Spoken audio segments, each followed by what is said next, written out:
Hello नमस्कार दोस्तों, आपका स्वागत है मेरे YouTube channel oh it's Rocky में। और आज हम बात करने वाले हैं श्री राम मंदिर केस के बारे में, क्योंकि आज है 22 जनवरी और आज होने वाला है श्री राम मंदिर का उद्घाटन और उसकी प्राण प्रतिष्ठा।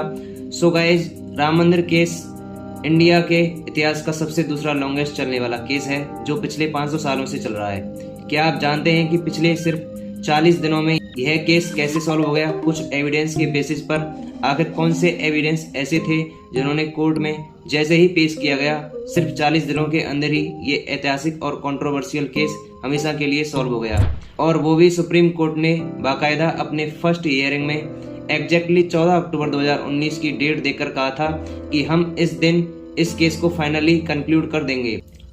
इसके पीछे के रीजंस काफी इंटरेस्टिंग हैं। सिर्फ 2 स्ट्रॉन्ग एविडेंस की वजह से ये हो पाया है, और इन एविडेंस में ऐसे भी सबूत शामिल हैं जिनमें खुद मुगल्स और ब्रिटिश नेता ने ओपनली एक्सेप्ट किया है कि वहां पर हिस्टोरिकली राम मंदिर मौजूद था। सो फाइनली इन एविडेंस की वजह से राम मंदिर तो बन गया, लेकिन इस पर अपोजिशंस और कई मीडिया रिपोर्ट का यह भी मानना है कि देश के पैसे की टोटल बर्बादी है। इनफैक्ट बिहार के डिप्टी सीएम तेजस्वी यादव जी ने मंदिर को वेस्ट ऑफ मनी प्रूफ करते हुए कहा है कि भूख लगने या बीमार होने पर आदमी कहाँ जाएगा मंदिर, लेकिन मंदिर में तो उल्टा दान देना पड़ता है। बेसिकली इनका कहना यह है कि गवर्नमेंट ने मंदिर को बनाने में पैसा बर्बाद किया है, लेकिन do you know, interesting fact तो यह है कि इस मंदिर को बनाने में सरकार की जेब से 1 रुपया भी खर्च नहीं हुआ। अब आप लोग बोलेंगे तो डोनेशन के पैसे से बना होगा। नहीं, डोनेशन का भी पैसा यहाँ पर खर्च नहीं हुआ है। तो आखिर राम मंदिर बना कैसे? राम मंदिर ट्रस्ट ने एक सिंपल और इफेक्टिव स्ट्रेटेजी यूज की है, जिसके बारे में डिस्कस मैं आगे वीडियो में करूंगा। सो गाइस, आप इस वीडियो को एंड तक देखें, क्योंकि ये सब समझने के लिए हमें कहानी को एकदम शुरुआत से शुरू करना होगा। इस पूरे 500 साल के लीगल जर्नी को मैं सिर्फ आपको 5 मिनट में सिंप्लीफाई करके समझाता हूँ, और मैं वादा करता हूँ कि इस वीडियो को देखने के बाद आपको राम मंदिर केस स्टार्ट टू एंड समझ में आ चुका होगा। इस केस की प्रॉपर क्लियरिटी के लिए मैंने इस राम मंदिर जन्मभूमि कोर्ट केस को 3 मेजर टाइमलाइंस में डिवाइड किया है। शुरुआत करते हैं हम पहले टाइमलाइन से, जो है 1528 से 1947 तक।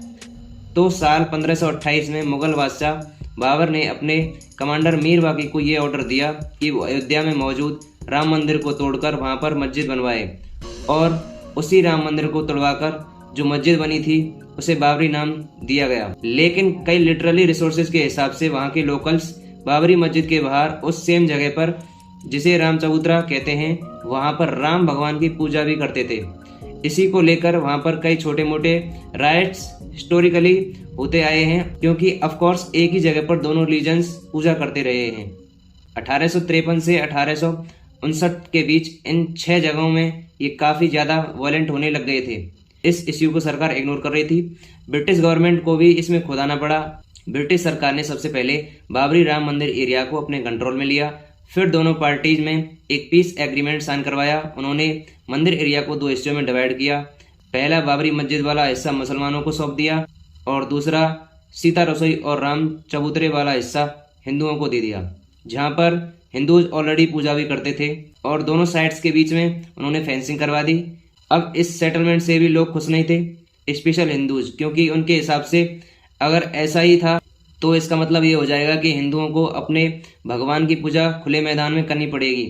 लेकिन ये पॉसिबल नहीं है, और इसलिए हिंदू अपने प्रोस्पेक्टिव से ये पीस एग्रीमेंट की जगह एक कॉम्प्रोमाइज ज़्यादा समझ रहे थे, इसलिए वहाँ पर भी कॉन्फ्लिक्ट्स होते रहे। इनफैक्ट कुछ छोटे मोटे केस भी वहाँ पर लड़े गए। लेकिन देश के आज़ादी के बाद कॉन्फ्लिक्ट्स में एक बड़ा टर्निंग पॉइंट आया। 23 दिसंबर 1949 को कुछ लोगों ने बाबरी मस्जिद के बीचों बीच राम भगवान की मूर्ति स्थापित कर दी, और अगले ही दिन से लोगों ने वहां पर पूजा करना स्टार्ट कर दिया। इससे दोनों पार्टीज के बीच में वापस से एक मेजर कॉन्फ्लिक्ट शुरू हो गया। अब ये कॉन्फ्लिक्ट इतना वायलेंट हो गया था कि मजबूरन यूपी गवर्नमेंट को उस साइट को ही कंप्लीटली सीज करना पड़ गया, और इसके बाद से राम जन्मभूमि में एंट्री सभी के लिए एकदम बैन हो गई। अब ये बैन दिसंबर 1949 को लगाई था कि 12 दिन बाद, यानी कि 12 जनवरी 1950 को महंत रामचंद्र दास जी ने फैजाबाद कोर्ट में ये अपील करते हुए केस फाइल किया कि उनका right to worship fundamental right violent हो रहा है। अब ये केस कोर्ट में चल ही रहा था कि फिर 1959 में निर्मोही अखाड़ा, जो कि हिंदू साधु उसका एक नेशनल ऑर्गेनाइजेशन है, उन्होंने भी यह कहते हुए केस फाइल कर दिया कि अयोध्या की लैंड का पोजीशन उनको पूजा करने के लिए मिलना चाहिए, और उसे काउंटर करने के लिए मुस्लिम साइड से भी सुन्नी वक्फ बोर्ड ने कोर्ट में एक केस फाइल कर दिया। उनका दावा यह था कि उनको ये लैंड मिल जाना चाहिए, क्योंकि इस पूरे लैंड पर एक मस्जिद था, तो वक्फ बोर्ड ही उस लैंड का ओरिजिनल ओनर्स हुआ। छोटे मोटे केस तो चल ही रहे थे, लेकिन मेजरली कोर्ट में अब दो पक्ष थे और एक मुस्लिम पक्ष। दोनों साइड्स वहां पर अपने धार्मिक स्थल बनाना चाहती थी, और फिर इसी मतभेद से सालों बीत गए। कोर्ट में लड़ाई चलती रही, लेकिन कोई भी निर्णय नहीं हो पाया। बट 1985 में इस केस में एंट्री हुई एक पावरफुल ऑर्गेनाइजेशन की, जिसे विश्व हिंदू परिषद कहा जाता है। इन्होंने भी राम मंदिर के लिए फैजाबाद कोर्ट में केस फाइल किया, जिसके बाद फैजाबाद कोर्ट ने इस राम मंदिर से जुड़े सारे केसेस को एक साथ क्लब करके एक जॉइंट वर्डिक्ट इश्यू किया, जिसके तहत 1986 में कोर्ट ने हिंदुओं को उसी जगह पर पूजा करने की परमिशन दे दी। अब कोर्ट के इस वर्डिक्ट से नेचुरली दूसरी साइड नाराज हो गई, और उस पर रिएक्ट करते हुए उन्होंने ग्रुप बाबरी एक्शन कमेटी बनाई। इस ग्रुप ने कोर्ट के इस डिसीजन को चैलेंज किया और फिर एक कोर्ट केस फाइल किया। फिर इसी नए कोर्ट केस के रिट्रेशन में 1989 में एक और हिंदू ऑर्गेनाइजेशन रामलला विराजमान ने भी केस फाइल किया, और अब हिंदू साइड से 4 पिटिशनर्स थे और मुस्लिम साइड से 2 पिटिशनर्स थे। और यहाँ तक ये बैटल इंटेंशनली कोर्ट में चल ही रहा था, बट 1990 की शुरुआत में ये बैटल कोर्ट से निकलकर अनफॉर्चुनेटली रास्तों पर आ गया। सो हुआ यूं कि 1990 में एक बड़े लीडर अडवाणी जी ने गुजरात के सोमनाथ से अयोध्या तक एक रथ यात्रा निकाली। इस यात्रा में देश भर से लाखों की संख्या में लोग जुड़ रहे थे। अब ये रथ यात्रा अयोध्या पहुंचती ही उससे पहले ही वहां की सिचुएशन काफी ज्यादा खराब हो गई। उसी सिचुएशन को देखते हुए 1991 में यूपी गवर्नमेंट ने इस पूरे राम जन्मभूमि लैंड को अपने हाथों में ले लिया, एरिया सील करवा दिया, और इस बार फिर से दूसरी बार इतिहास में बाबरी राम जन्मभूमि को सील करके वहां पर एंट्री बैन कर दी। बट इस बार इसका इम्पैक्ट काफी खतरनाक होने वाला है। सो इस बैन के बाद हुआ यूं कि 6 दिसंबर 1992 को देश भर से हजारों की संख्या में लोग अयोध्या राम जन्मभूमि में जमा हुए और उन्होंने बाबरी मस्जिद को ही डेमोलिश कर दिया। बेसिकली ये मूवमेंट गवर्नमेंट के एंट्री बैन का एक रिपेल इम्पैक्ट था। अब ये होते ही पूरे देश में जगह जगह कम्युनल राइट्स होने लगे, और 1992 में इन famous Mumbai serial bomb blast भी इसी का ही एक रिएक्शन था। ये वही बम ब्लास्ट था जिसमें अंडरवर्ल्ड डॉन दाऊद इब्राहिम का मेजर हाथ था। इसके बाद भी ये मुद्दा शांत नहीं हुआ, और आने वाले सालों तक ऐसे कई राइट्स पूरे देश भर में चलते रहे, जिसमें 2002 के एक फेमस गोधरा राइट सबसे मेजर था। अब बाबरी मस्जिद के डेमोलिशन के बाद रूलिंग और अपोजिशन पार्टी दोनों साइड्स के बीच मीडिएशन करने की कोशिश कर रही थी, बट किसी भी साइड ने कॉम्प्रोमाइज नहीं करना चाहा और सभी कोशिशें नाकाम रहीं। इसी दौरान यानी कि 2002 में फैजाबाद कोर्ट से राम जन्मभूमि केस को इलाहाबाद हाई कोर्ट में ट्रांसफर कर दिया गया। इलाहाबाद हाई कोर्ट के 3 बेंच जजेस ने आर्कियोलॉजिकल सर्वे ऑफ इंडिया को साइट को सर्वे करने के ऑर्डर दिए, और उन्हें ये बात पता लगाने के लिए कहा क्या वहां पर वाकई में मंदिर था या फिर नहीं। अब कुछ सालों के इन्वेस्टिगेशन के बाद एएसआई का सर्वे पूरा हुआ और उन्होंने अपनी रिपोर्ट हाई कोर्ट को सौंप दी। इसी एएसआई रिपोर्ट को साल 2010 में इलाहाबाद हाई कोर्ट ने रेफर करते हुए एक प्रोमिनेंट वर्डिक्ट दिया। कोर्ट ने कहा कि एएसआई के हिसाब से जो उन्हें वहां पर एविडेंस मिले हैं, उससे ये निर्णय लिया जा सकता है कि उस जमीन पर वाकई में पहले राम मंदिर मौजूद था। लेकिन ये मुद्दा यहाँ पर भी कोर्ट के डिसीजन के बाद खत्म नहीं हुआ, अभी तो बल्कि शुरुआत थी। इलाहाबाद हाई कोर्ट ने यह फैसला लिया कि उस लैंड को 3 पार्ट्स में डिवाइड करके, जैसा कि आप इस मैप में देख सकते हैं, पहला लैंड पार्ट जहां पर भगवान राम की मूर्ति थी उसे रामलला विराजमान को दिया गया। दूसरा भाग यानी कि सीता रसोई भंडारा और चबूतरा को निर्मोही अखाड़ा को दिया गया, और बची सारी जमीन सुन्नी वक्फ बोर्ड को दे दी गई। बट इस बार भी कोई भी साइड हाई कोर्ट के ऑर्डर से खुश नहीं थी, इसलिए इस बार सारी पार्टीज ने directly supreme court of India में अपील कर दी। और इसी मुकाम पर राम जन्मभूमि के पूरे इतिहास में पहली बार सुप्रीम कोर्ट की एंट्री होती है। सुप्रीम कोर्ट के पास अपील जाते ही सबसे पहले तो उन्होंने इलाहाबाद हाईकोर्ट के वर्डिक्ट्स को होल्ड कर दिया, बट कई सालों तक इस केस की सुनवाई नहीं हुई। लेकिन फिर उसके बाद 2016 में एंट्री हुई देश के एक प्रोमिनेंट लॉयर सुब्रमण्यम स्वामी जी की। इन्होंने भी सुप्रीम कोर्ट में राम मंदिर के लिए केस फाइल कर दिया, और इनके केस करते ही एक ही साल में सुप्रीम कोर्ट में 32 केस फाइल हुए। और इस प्रेशर की वजह से सुप्रीम कोर्ट ने कहा कि राम जन्मभूमि केस पर डेफिनेटली 2019 से सुनवाई शुरू होगी, और एक ही साल बाद फाइनली वो दिन आ ही गया। 1 जनवरी 2019 को सुप्रीम कोर्ट ने इस केस की सुनवाई के लिए 5 जजों की बेंच को अपॉइंट किया। ये जजमेंट हिस्टोरिक होने वाला था, क्योंकि ना सिर्फ 500 साल पुरानी केस सॉल्व होने वाली थी, बट सुप्रीम कोर्ट ने इस केस को सॉल्व करने के लिए एक unique strategy molding relief principle का इस्तेमाल किया। मोल्डिंग रिलीफ में बेसिकली कोर्ट्स दोनों पार्टी से पूछती है कि उन्हें बेसिकली क्या मिलने पर वह ये मानेंगे कि उन्हें जस्टिस मिला। इस केस में भी सेम हुआ। सुप्रीम कोर्ट ने दोनों साइड्स को पूछा कि क्या मिलने पर वो इस मुद्दे को यहीं पर ख़त्म कर देंगे। इस पर साइड्स ने अपने अपने डिमांड्स सबमिट की, जिसके बाद सुप्रीम कोर्ट ने ये कहा कि वो अब ठीक 40 दिन बाद यानी कि 14 अक्टूबर को इस 500 सालों से चल रहे केस का फाइनल वर्डिक्ट दे देगी, जिसकी वजह से 500 साल पुराना केस 40 दिनों में ही खत्म हो जाएगा। वेल, ये प्रूफ्स अपेरेंटली इतना स्ट्रांग थे कि जजेस को अपना जजमेंट राम मंदिर के फेवर में ही देना पड़ा। अयोध्या केस जीतने में एएसआई द्वारा प्रोड्यूस किए हुए एविडेंस का मेजर रोल था। सो एएसआई ने टोटल 533 एविडेंस सुप्रीम कोर्ट के सामने प्रस्तुत किए थे। अब हर पीस ऑफ एविडेंस को तो इस वीडियो में एक्सप्लेन करना पॉसिबल नहीं है, बट एग्जैक्टली वो मेन कौन कौन से एविडेंस थे जिनकी वजह से आज अयोध्या में राम मंदिर बना, ये आपको आसानी से समझाने के लिए हम उन सारे सबूतों को 2 भागों में डिवाइड करेंगे। पहली कैटेगरी एग्जीबिशन और दूसरी कैटेगरी लिटरली रिसोर्सेज। अब सबसे पहले बात करेंगे कि एग्जीबिशन की, जिसमें 5 मेजर प्रूफ्स को सुप्रीम कोर्ट ने अयोध्या वर्डिक्ट्स के लिए प्रोमिनेंटली कंसीडर किया। Proof number 1, Vishnuhari inscription. Vishnuhari inscription stone जो एएसआई को बाबरी मस्जिद के निचले ढांचे से मिला था। इस इंस्क्रिप्शन स्टोन में टोटल 20 लाइन में हिंदू वर्शिप लिखे हुए हैं। जब एएसआई ने इसकी रीडिंग की तो इस इंस्क्रिप्शन में 19वीं लाइन में ये क्लियरली मेंशन था कि ये मंदिर उस राजा का है जिसने 10 सिर वाले राक्षस को मारा।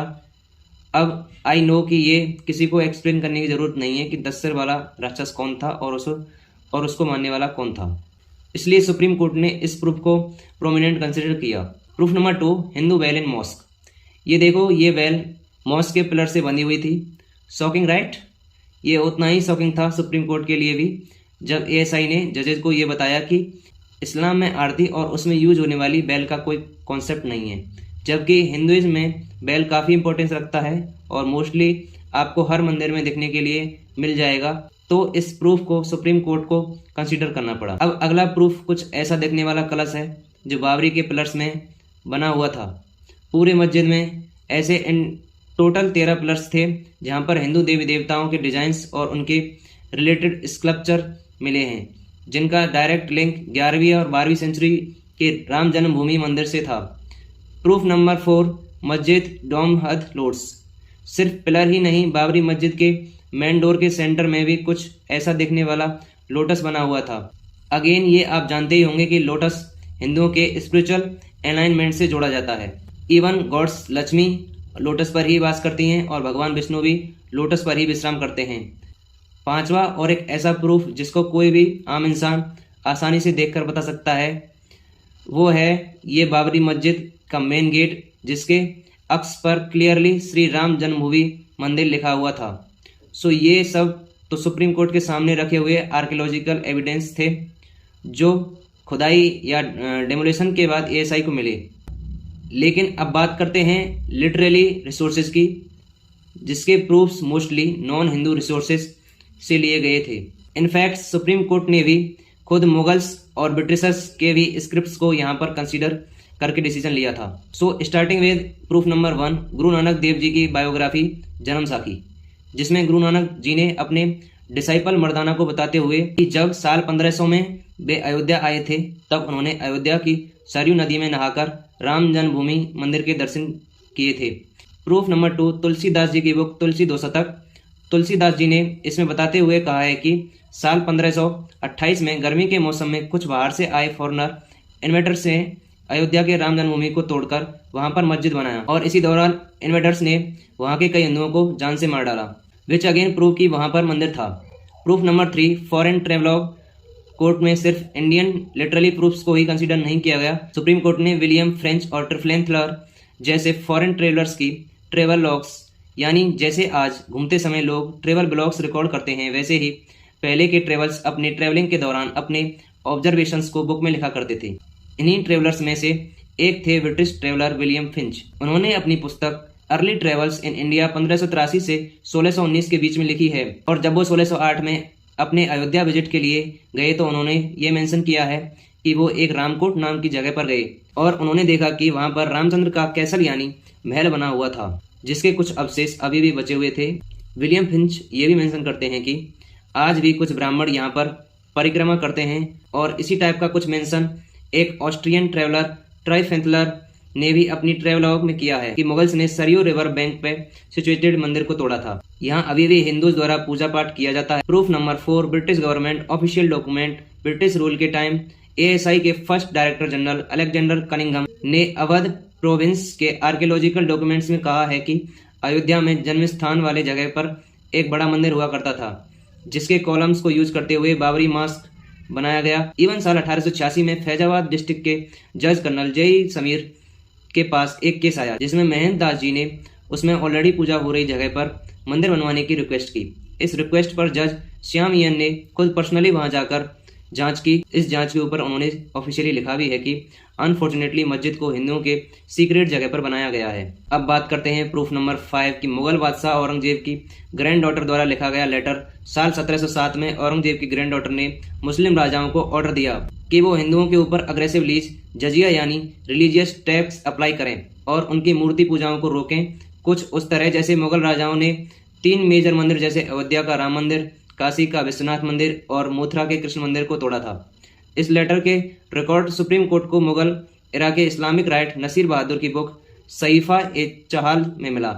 इस तरह से टोटल 533 एविडेंस या प्रूफ सुप्रीम कोर्ट को दिए गए, जिसे कंसीडर करते हुए at the end supreme court ने वहां पर मंदिर बनाने के फेवर में डिसीजन दिया। इवन आज भी मंदिर बनाते टाइम जब फाउंडेशन के लिए खुदाई की जा रही थी तो ऐसे टाइप के कुछ ढेरों आर्कियोलॉजिकल स्कल्पचर्स मिले हैं जो हिंदुइज्म से रिलेटेड हैं।